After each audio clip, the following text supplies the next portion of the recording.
आपण घरामध्ये, मंदिरामध्ये साजरा झालेला जन्माष्टमीचा सण पाहिला. तर चला, आज आपण बघूया हॉस्टेलमध्ये साजरी झालेली जन्माष्टमी. सर्वप्रथम आपणा सर्वांना दंडवत प्रणाम. जय श्रीकृष्ण.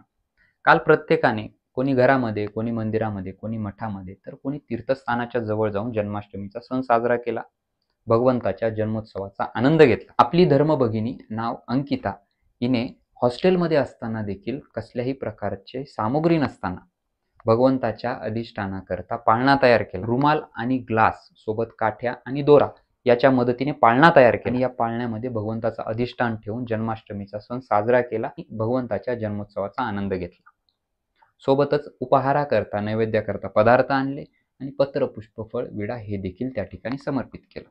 खरं तर आपण बऱ्याच वेळा एखादा विधी, एखादा धर्म आणि त्याच्या तत्वाप्रमाणे राहताना कारण देतो की आम्ही इतर गावामध्ये नोकरीला आहोत, आम्ही शिक्षणाकरता बाहेर आहोत. परंतु याही सोबत असेही काही युवा अनुयायी आहेत जे आहे त्या परिस्थितीमध्ये धर्माच्या परंपरेच्या प्रमाणे राहण्याचा प्रयत्न करतात.